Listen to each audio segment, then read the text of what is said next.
في مذيع بقناة الدنيا وسما، واحد من أشهر المذيعين بقناة الدنيا وسما، شافني قبل كم يوم هون، اجى سلم علي بحرارة وقال لي انتوا حررتونا وخلصونا من نظام الأسد وانتوا أبطال وبنرفع راسنا فيكم ما بعرف ايش. اللي هو هالأولى ما عرفته، رديت له السلام، فقال لي أنا فلان. باللحظة اللي قال لي أنا فلان صابتني كهرباء، سحبت إيدي باللا شعور، لأنه فلان هذا هو نفسه عمل عني 3 تقارير ببرنامج تضليل الإعلام اللي كانت تبثه قناة الدنيا.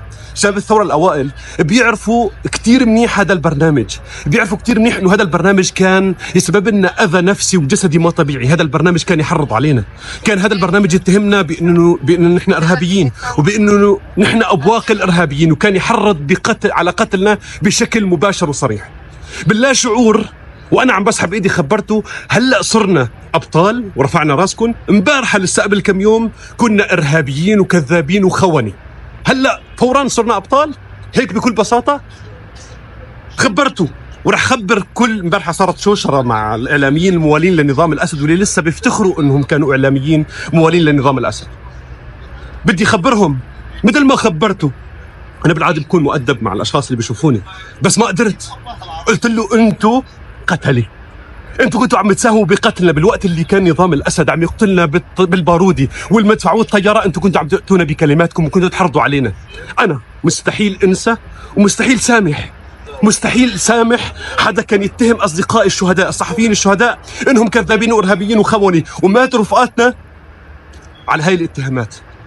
مستحيل سامح، مستحيل انسى. اللي بده يسامح يسامح، اللي بده ينسى ينسى. انا ما راح سامح وما راح انسى وبدي اخذ حقي بالقانون. وخبرته بهذا الشيء، حط راسه بالارض وراح. انا يا شباب مستحيل اتقبل في وجه اعلامي كان يحرض على قتلنا بشكل واضح وصريح يرجع يتصدر ويصير وجه اعلامي. مستحيل، مستحيل اسمح لحدا لسه يمارس علينا هذا الرهاب الفكري والجسدي. هذا نفسه اللي عم احكي لكم عنه هو اللي اجبرني اني اطلع بالصوت والصوره. انا ببدايه مداخلاتي بال 2011 و12 كنت داخل بس مداخلات صوتيه وغير صوتي عبر المحطات الفضائيه العربيه والعالميه. هو اللي خلاني بتقاريره ضغط علي لا اطلع مشان اقول انا بسوريا، لانه كان يقول هذا موجود بسوريا وهذا عم يمارس دعايه للارهابيين وممول من دول خارجيه. وبتعرفوا الروايات اللي كانوا يحكوها عنها ببدايه الثوره. خلاني اترك بيتي واتشرد، خلاني افضل بيت اهلي كلهم تركوا البيت، لانه قلت لهم يعني صرت على قوائم المطلوبين بشكل واضح وصريح باني طلعت بصوت والصوره ضد هذا النظام.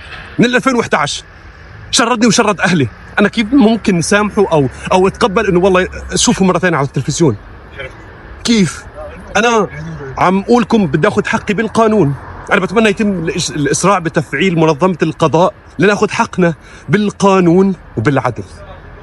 ما ممكن بحال من الاحوال نتقبل. لا هلا انه في بعضهم يعني واحد كان يقولنا عنا ارهابيين خوني تكفيريين عمن ابواق الارهابيين، واحد ثاني كان يغطي معارك للنظام ويقول هربوا الجرادين، واحد ثالث كان يقولوا للمدفع ضروب على بيوت المدنيين. انا كيف بدي اتقبل هدول الاشخاص؟ ارجع شوفهم مره ثانيه على وسائل الاعلام يا اخي. كيف؟ لا وفي اشخاص مشاهير اكتشفوا انه لهم صوت. يعني واحد في مخرج وفنان على اساس فشل يكون فنان ممثل، مات اخوه هو محاربه بس لانه كان اخوه فنان ثوري حكى كلمه حق ووقف مع الشعب. هو حاربه قطع علاقته باخوه بس لانه كان صاحب مبدا وصاحب كلمه حق. هلا صار بيقول بدنا نعمل ثوره على الاداره الجديده على الحكومه الجديده. شو شفت خيرها من شرها حتى تعمل ثوره؟ وعم يحكي عم يحكي على عالم الثوره، العالم المقدس بالنسبة لنا اللي التف فيه آلاف الشهداء، عشرات آلاف الشهداء التفوا بهذا العالم. صار يحكي وصار اكتشف انه له لسان يا اخي، اكتشف انه له صوت. هو وامثاله اللي اكتشفوا هلا انه لهم صوت. انا بتمنى يتم تفعيل القضاء من جديد، لانه بدنا ناخذ حقنا بالقانون وبالقضاء. ما ممكن نتقبل انه هيك اشخاص لسه يشبحوا علينا او يمارسوا علينا الارهاب الفكري او يعملوا لنا اي شيء. ما ممكن نتقبل انه هدول الاشخاص يتم اعاده تعويمهم او تصديرهم تحت اي مسمى. وانا عم بحكي على الاشخاص اللي اذوا الثوره والشهداء.